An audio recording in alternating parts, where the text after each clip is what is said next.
भक्तों राधे राधे, जय श्री कृष्णा। भक्तों, आप सभी लोग जानते हैं कि 18 अगस्त 2026 यानी मंगलवार को पड़ रही है सावन महीने की षष्ठी तिथि, जो बहुत ही खास है। और भक्तों, ये वह तिथि है जो सावन मास में पड़ने वाली सबसे बड़ी तिथि है, क्योंकि ये मंगलवार के दिन पड़ रही है और इसका बहुत ही बड़ा और विशेष महत्व होता है। पूज्य पंडितों और गुरुओं ने कहा है कि अगर कभी भी मौका लग जाए और सावन महीने की षष्ठी तिथि मंगलवार को पड़ जाए तो आप लोगों को 2 लौंग का उपाय तो अवश्य ही करना चाहिए। इन दोनों का संयोग बहुत ही कम आता है। इसी के साथ में पंडितों और गुरुओं ने अपनी शिव पुराण कथा में बताया है कि इस दिन आपको 2 लौंग का उपाय तो आपको अवश्य ही करना चाहिए, क्योंकि ऐसा दिन पूरे साल में सिर्फ एक ही बार आता है। और भक्तों, आप सभी लोग जानते हो कि मंगलवार षष्ठी का अगर सबसे बड़ा कोई उपाय है तो 2 लौंग वाला उपाय है। तो भक्तों, इस मंगलवार के दिन आप लोगों को इस 2 लौंग वाले उपाय को जरूर करना है। बहुत सारे लोग होंगे जिन लोगों ने इस उपाय को ना किया हो, मतलब पूरा साल निकल गया, उन्होंने किसी भी दिन इस लौंग वाले उपाय को ना किया हो। पर भक्तों, आपके पास एक आखिरी मौका बचा हुआ है जो कि 18 अगस्त के दिन है। तो इस दिन आप लोगों को इस वाले उपाय को जरूर कर लेना है। भले ही आपने पूरे महीने भर इस उपाय को ना किया हो, पर अगर आपने इस सावन महीने की षष्ठी तिथि के दिन अगर इस वाले उपाय को कर लिया तो आपको इस उपाय को करने का वो फल मिलेगा जिसकी आपने कभी कल्पना भी नहीं करी होगी। इसीलिए आप लोग इस वाले उपाय को एक बार जरूर कर लेना है, ताकि आप लोगों के हाथ से ये मौका ना जा सके और आपको इस उपाय को करने का फल मिल सके। भक्तों, ये उपाय पंडित जी ने अपनी अभी की ही श्री शिव महापुराण की कथा में बताया है, जिस उपाय को आज हम आपको बहुत अच्छे से समझाने वाले हैं। इस वीडियो को देखने के बाद इस उपाय को समझने के लिए आपको कोई और वीडियो को देखने की जरूरत नहीं पड़ेगी। तो चलिए भक्तों, उपाय को शुरू करते हैं। देखिए, ये इस सावन महीने के मंगलवार षष्ठी के दिन ये इतना खास होता है, इतना महत्वपूर्ण होता है।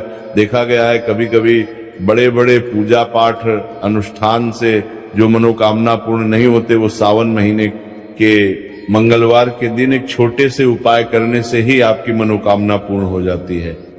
और बहुत सारे लोगों ने इस उपाय को किया भी है और उनको इस उपाय को करने का फल भी जरूर मिला है। अगर आप लोग भी इस उपाय को करना चाहते हैं तो आप इस उपाय को पहले अच्छे से समझ लेना, सुन लेना, उसके बाद करना। आपको इस उपाय का फल जरूर मिलेगा। और इस उपाय को कर लेने से आपके घर में चाहे किसी भी प्रकार की दुख और समस्या क्यों ना चल रही हो, आपको उसका कारण भी नहीं पता है कि भाई ये समस्या किस कारण से चल रही है, उसका कुछ भी कारण हो सकता है। जैसे पितृ दोष हो सकता है या किसी भी तरह का मंगल दोष भी हो सकता है। तो इस दिन आप लोगों को ये वाला उपाय कर लेना है। ये एक ऐसा उपाय है जिस उपाय को अगर किसी विशेष दिन पर किया जाए तो भाई उस विशेष दिन का जो है वो तो हमें मिलता ही मिलता है, पर हमने उस दिन पर इस उपाय को किया है तो हमें उससे भी बड़ा फल मिलता है, और फल बहुत जल्दी मिलता है, क्योंकि आप इस उपाय को बहुत ही बड़े और विशेष दिन पर कर रहे हो। तो चलिए अब उपाय के बारे में बात करते हैं, लेकिन उससे पहले आप लोगों को ये जानना आवश्यक है कि आखिर ये उपाय किस समय करना है, किसको करना है और कैसे करना है। तो चलिए हम आगे आपको वीडियो में एक एक करके बता देते हैं। लेकिन उससे पहले अगर आप लोग हमारे चैनल पर पहली बार आए हैं या फिर मेरी आवाज आज पहली बार सुन रहे हैं तो हमारे चैनल को सब्सक्राइब जरूर कर लेना और इस वीडियो को लाइक करके कमेंट बॉक्स में श्री शिवाय नमस्तुभ्यम, ओम नमः शिवाय जरूर टाइप कर देना।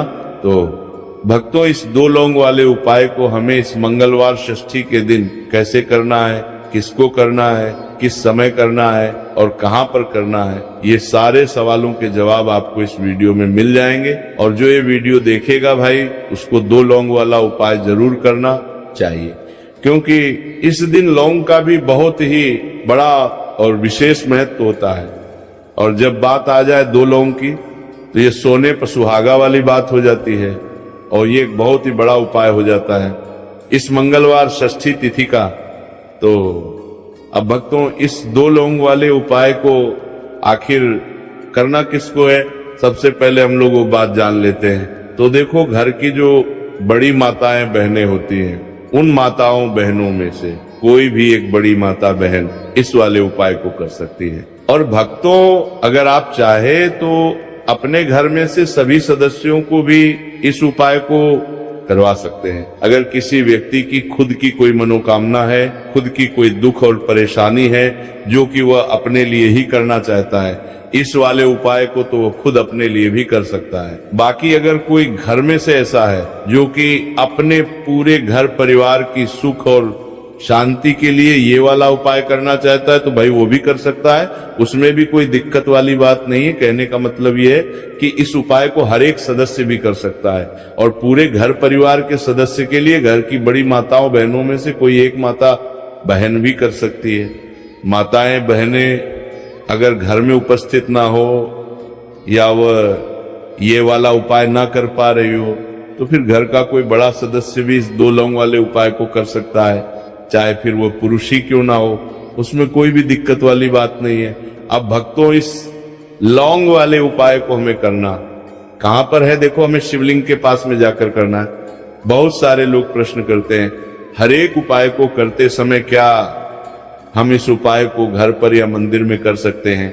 देखो, तो इस वाले उपाय को आप मंदिर में करोगे तो अच्छा रहेगा, घर पर नहीं करना है इस वाले उपाय को। उसके बाद में भक्तों, जो अगला प्रश्न निकल कर आता है वह ये आता है इस उपाय को लेकर कि आखिर इस उपाय को हमें किस समय करना है, सुबह के समय करना है कि शाम के समय करना है?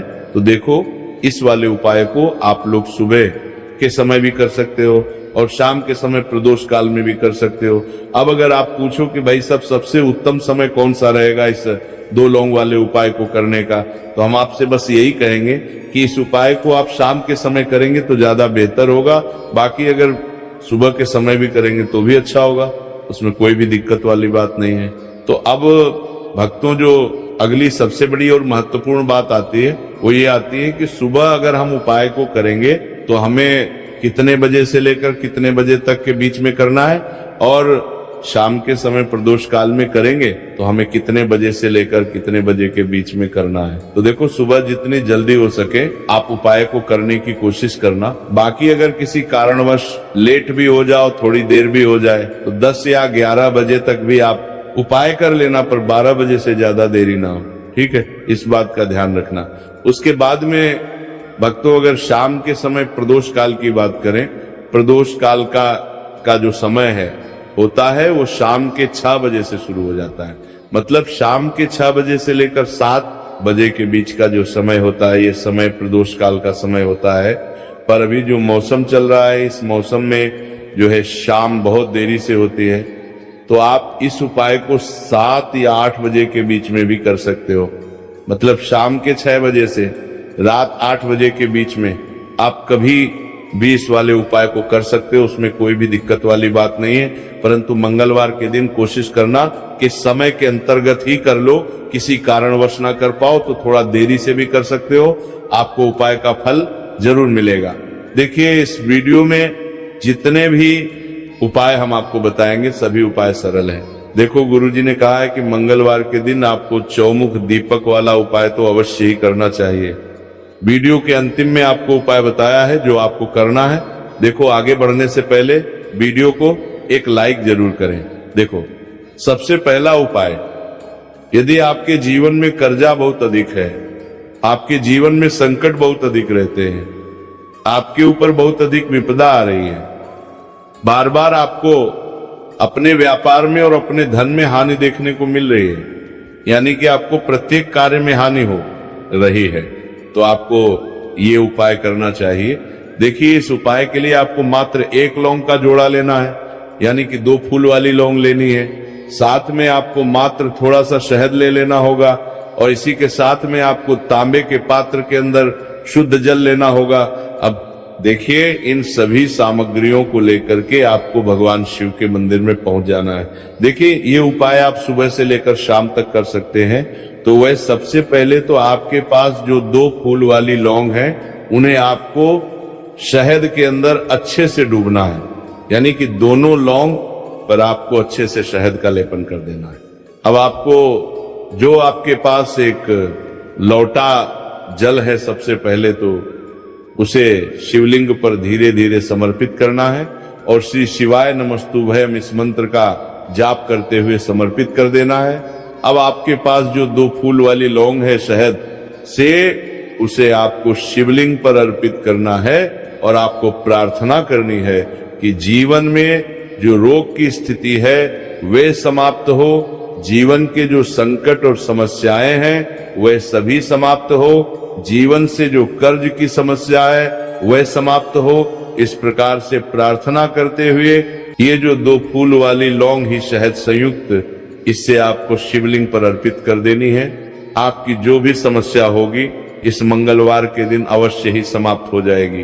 तो इस प्रकार से आपको पहला उपाय करना है। अब हम बात कर लेते हैं दूसरे उपाय के बारे में।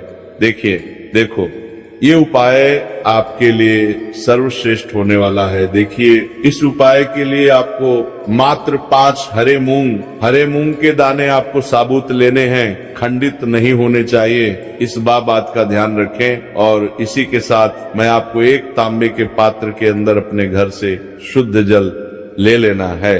अब भक्तों, इन सभी सामग्रियों को लेकर के आपको सीधे पहुंच जाना है भगवान शिव के मंदिर में। देखिए, इस उपाय को भी आप सुबह भी कर सकते हैं और शाम के समय में भी कर सकते हैं। देखिए, भगवान शिव के मंदिर में पहुंचने के बाद आपके पास जो 5 हरे मूंग है, उनमें से पहला जो हरा मूंग है, आपको शिवलिंग के सामने जो नंदी महाराज होते हैं और उनका जो पैर उठा हुआ होता है, वहां पर आपको पहला हरा मूंग समर्पित कर देना है और आपको ओम नमः शिवाय इस मंत्र का जाप कर लेना है। फिर आपको दूसरा हरा मूंग लेना है और शिवलिंग पर जो श्री गणेश जी वाला स्थान होता है, वहां पर आपको ये दूसरा हरा मूंग समर्पित कर देना है। यानी कि शिवलिंग के सीधे तरफ आपको ये दूसरा हरा मूंग समर्पित करना है और फिर आपको ओम नमः शिवाय या फिर श्री गणेशाय नमः इस मंत्र का जाप कर लेना है। तीसरा, हरा मूंग का दान आपको भगवान शिव की सबसे प्रिय पुत्री माता अशोक सुंदरी वाले स्थान पर समर्पित करना होगा। शिवलिंग की जो जलाधारी होती है, जहां से जल बह करके आता है, उसी जलाधारी के बीच में जो कहीं न कहीं उठी हुई लाइन होती है सांप की आकृति के रूप में, वहीं पर आपको तीसरा हरा मूंग समर्पित करना है और फिर आपको ओम नमः शिवाय इस मंत्र का जाप कर लेना है। अब भक्तों, चौथा जो हरा मूंग है उसे आपको भगवान कार्तिकेय जी का जो स्थान होता है शिवलिंग पर, वहां पर आपको ये चौथा हरा मूंग का दाना समर्पित कर देना है और आपको ओम नमः शिवाय इस मंत्र का जाप कर लेना है। अब भक्तों, आपके पास जो 5वां और अंतिम हरा मूंग बचा हुआ है, उससे आपको उससे जल के पात्र के अंदर डाल देना है और इस हरे मूंग से युक्त जल से आपको भगवान शिव के शिवलिंग का अभिषेक कर देना है। जल आपको बिल्कुल धीरे धीरे समर्पित करते जाना है और लगातार आपको शिव महापुराण के मूल मंत्र श्री शिवाय नमस्तुभयम इस मंत्र का जाप करते रहना है। फिर आपको शिवलिंग के सामने बैठकर, यदि आप अपने बच्चों के लिए उपाय कर रहे हैं, यदि आप अपने बच्चों की बुद्धि ज्ञान और विवेक के लिए उपाय कर रहे हैं, तो उसके लिए आपको प्रार्थना कर लेनी है। या फिर व्यापार में वृद्धि करने के लिए उपाय कर रहे हैं तो उसकी कामना करते हुए आपको प्रार्थना कर लेनी है। या फिर अपनी नौकरी के लिए कर लेनी है रहे हैं, या फिर अपने इंटरव्यू के लिए, या फिर धन की प्राप्ति के लिए कर रहे हैं। जिस भी कामना के लिए आप उपाय कर रहे हैं, उसे परिपूर्ण करने के लिए आपको महादेव से प्रार्थना कर लेनी है और फिर आपको वापस अपने घर आ जाना है। पूज्य गुरु जी ने कहा है कि जो भी व्यक्ति इस उपाय को कर लेता है, तो यकीन मानिए आपके जीवन की जो सारे संकट, कष्ट और बाधाएं ही वह सभी समाप्त होंगे। अब हम बात करते हैं अगले उपाय की। इस उपाय के लिए आपको एक दीपक लेना है। दीपक आप मिट्टी का भी ले सकते हैं और शुद्ध आटा मढ़कर उसका दीपक भी आप तैयार कर सकते हैं। दीपक के अंदर गोल बाती का प्रयोग करना है और दीपक के अंदर आपको शुद्ध घी का प्रयोग करना है। इसी के साथ में आपको मात्र एक फूल वाली लौंग लेनी होगी। अब ये एक दीपक और एक फूल वाली लौंग लेकर के सीधा आपको पहुंचना होगा बरगद के वृक्ष के। वहां पर देखिए, सबसे पहले तो आपके पास जो एक फूल वाली लौंग है, उससे आपको बरगद के वृक्ष की जड़ में समर्पित करना है। देखिए, अगर आपके जीवन में कोई भी बड़ा संकट आने वाला है, कोई भी बड़ा कष्ट आने वाला है, तो वो इस उपाय के माध्यम से दूर होने वाला है। महादेव की विशेष कृपा रहेगी कि जो भी संकट आपके जीवन में आने वाला होगा वह भी दूर हो जाएगा। तो आपको एक लौंग समर्पित करनी है बरगद के वृक्ष की जड़ में, और वहीं पर आपको जो है गोल बाती व दीपक जो आप लेकर के गए हैं उससे भी वहां पर प्रज्वलित कर देना है। देखिए, जब भी आपको जीवन में इस साल लगने लगे कि आपके जीवन में कुछ भी अच्छा नहीं चल रहा है, तब भी आपको कोई उपाय करना है। तो इस प्रकार से आपको ये उपाय करना है। अब हम जान लेते हैं चौथे विशेष उपाय के बारे में। देखें, यदि आपके विवाह में, शादी में कोई भी समस्या आ रही है, यदि आपका जो कर्ज है वह दिन पर दिन बढ़ते ही जा रहा है, तो आपको ये चमत्कारी उपाय करना चाहिए। कोई भी समस्या अगर जीवन में है तो उसे दूर करने के लिए आपको ये उपाय करना चाहिए। मंगल दोष से जुड़ी हुई समस्या भी है तब भी आपको ये उपाय करना चाहिए। देखिए, इस उपाय के लिए आपको एक तांबे के पात्र के अंदर अपने घर से शुद्ध जल लेना है, और इसी के साथ में आपको एक चुटकी लाल चंदन लेना होगा। अब आपको क्या करना है कि जो लाल चंदन आपने लिया है उसे आपको उससे जल के पात्र के अंदर डाल देना है, और ये जल जो है आपको लाल चंदन से युक्त तैयार कर लेना है, और ये लाल चंदन से युक्त जल आपको भगवान शिव के मंदिर में लेकर के पहुंचना है। लेकिन ये उपाय भी आप सुबह से लेकर के शाम तक कर सकते हैं। अब भक्तों, ये जो लाल चंदन से युक्त जल है, इससे आपको भगवान शिव के शिवलिंग पर धीरे धीरे अर्पित कर देना है, और आपको लगातार श्री शिवाय नमस्तुभयम इस मंत्र का जाप करते रहना है।